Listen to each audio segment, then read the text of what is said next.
¿Ah? Es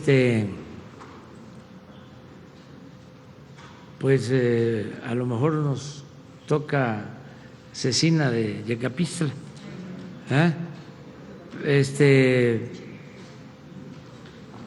chilaquiles. Ya ahora vamos a estar hablando más de lo suculento de la comida mexicana. Ya quisieran en otras partes tener la variedad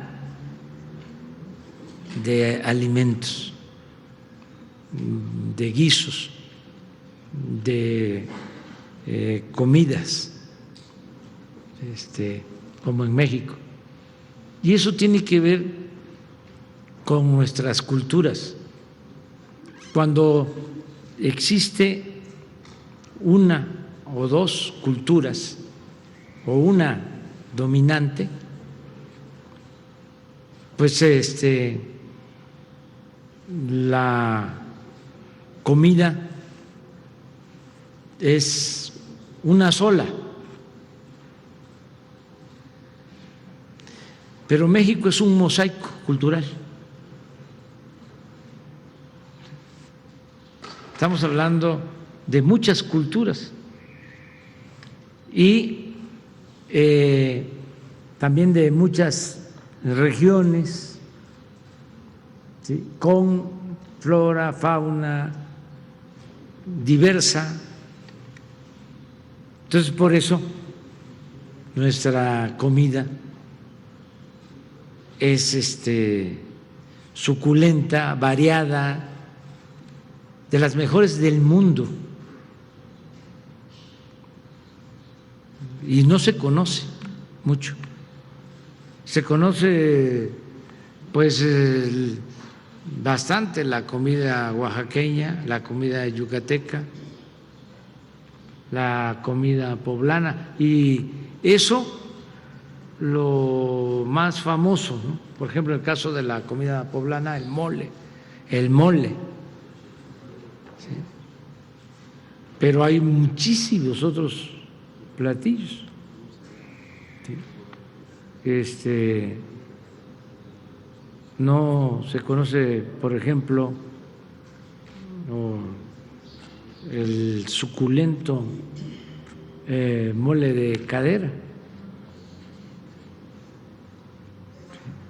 de Tehuacán, y tiene su historia. Hace unos días hablaba yo de la feijoada, que es la comida de Brasil, que es frijol con puerco, y tiene su historia, porque en la época de la esclavitud los hacendados mataban un cerdo y se quedaban con la pulpa y todo lo demás lo tiraban, y los esclavos lo recogían, y era la cabeza, el hocico, las patitas, y todo eso lo hacían con frijol negro, y de ahí salió la feijoada, y ahora ya es el platillo más importante de Brasil. Lo del mole de cadera es parecido. Las famosas, bueno, no voy a usar la palabra, pero en el sacrificio de los chivos, en las haciendas, lo mismo, la pulpa y los huesos, ¿no?, para los peones, y de ahí surge el mole de cadera, que es exquisito. En mi estado, pues son los quelonios, ya no se pueden comer porque hay que cuidar la naturaleza, pero era una tortuga pequeña que se llama pochitoque, se comía. Pochitoque. hay otra tortuga más grande que se llama mojina. Esa no se comía porque se decía que lloraba, pero luego la icotea es así, más grande.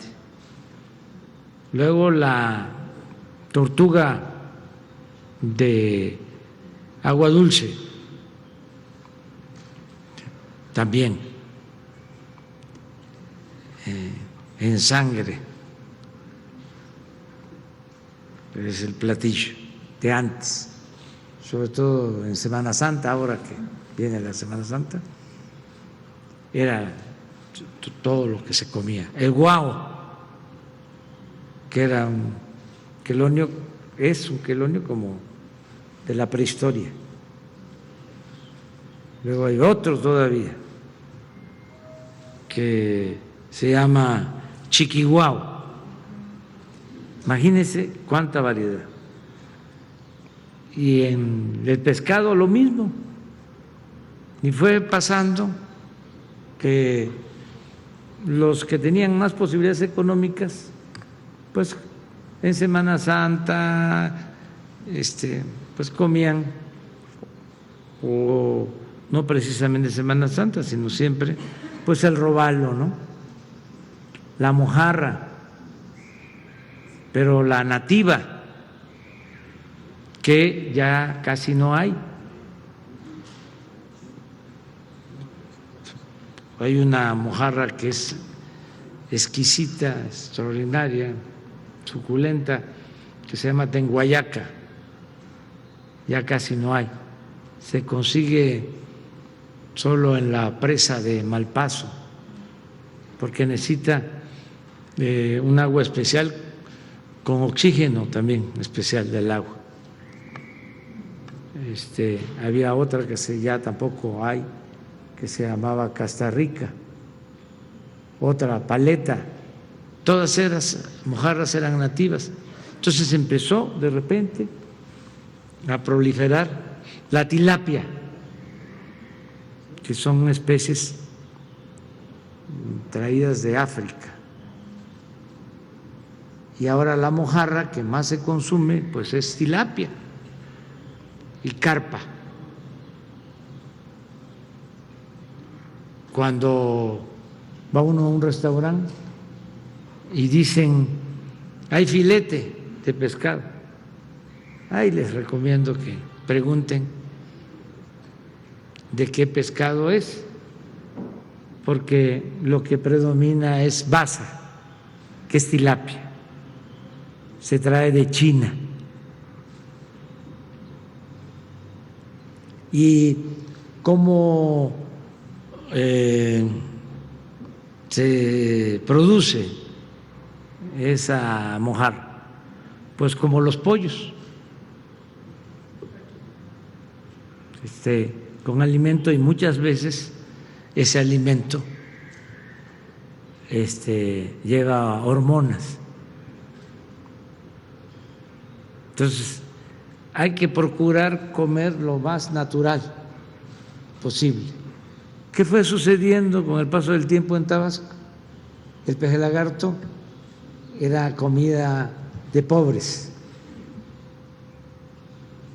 pero al paso del tiempo se volvió muy famoso y ahora es un platillo exquisito, el peje lagarto asado. Y a mí me llaman peje, pero no soy lagarto, que es también otra cosa, distinto. Y que desayunen bien. Y aquí,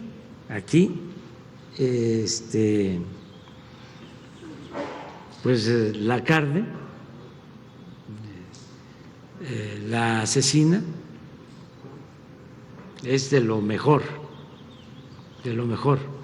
que hay. La cecina de Yecapistla, en toda esta región.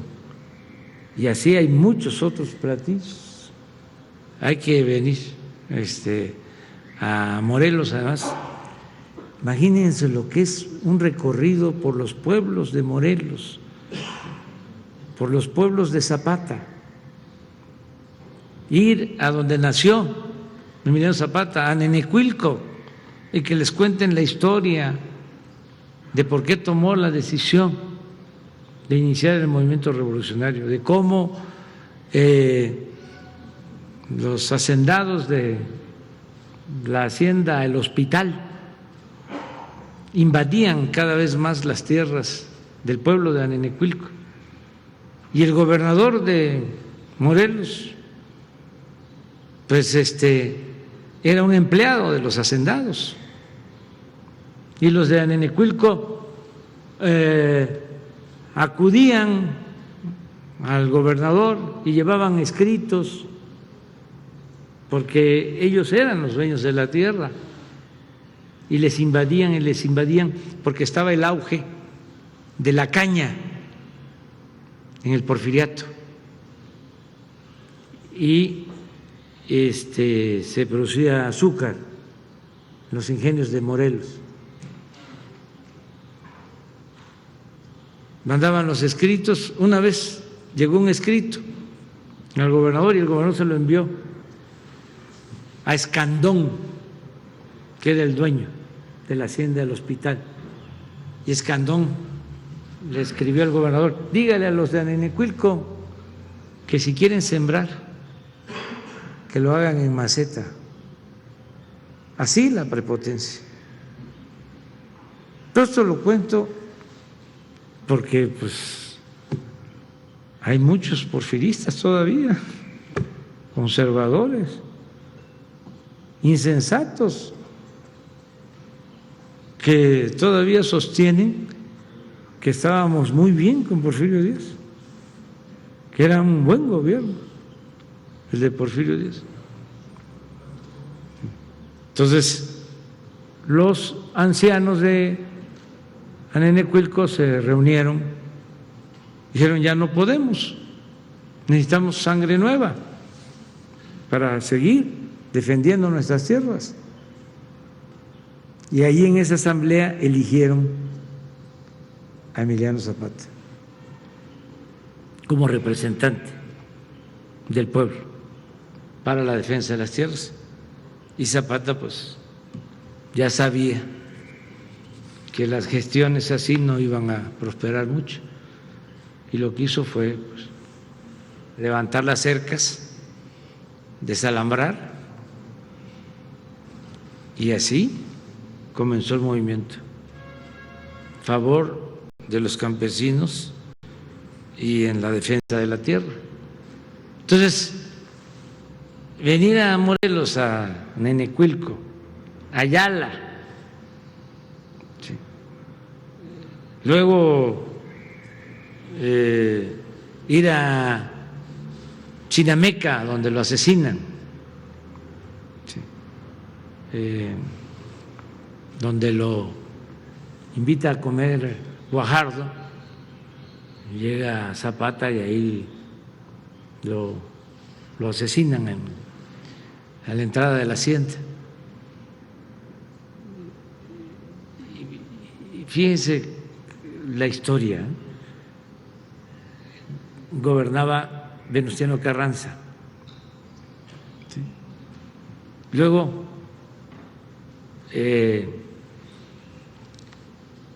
hay el enfrentamiento entre Obregón y Carranza tiene que salir de la Ciudad de México hacia Veracruz, buscaba protegerse allá y establecer el gobierno. Ya lo había hecho unos años antes, cuando Villa y Zapata tomaron la Ciudad de México. Carranza se fue con Obregón a Veracruz y quería hacer lo mismo. ¿Quién creen ustedes que persigue a Carranza? Guajardo.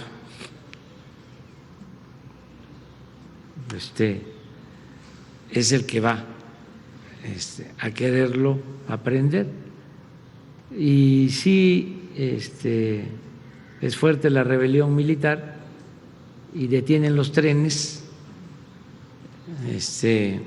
destruyen las vías, ya tiene que el presidente Carranza irse a caballo hacia la sierra y en Tlaxcalaltongo, en Puebla, ahí lo asesinan al presidente Carranza. Pero bueno, esa es nuestra historia, estamos en Morelos, ¿no? Es un gran estado y un gran dirigente, Emiliano Zapata. Cuando triunfa el movimiento revolucionario encabezado por Francisco I. Madero, que era un buen hombre, un apóstol de la democracia, le llegó a decir, no con intención de cooptarlo, de comprarlo, sino para reconocerle los servicios de Zapata a la causa revolucionaria, le ofreció una hacienda, presidente Madero. La respuesta de Zapata fue: yo no fui a la revolución para hacerme hacendado, yo lo que quiero es que se le entregue la tierra a los campesinos. Era un buen dirigente. Viva Zapata. Nos vemos.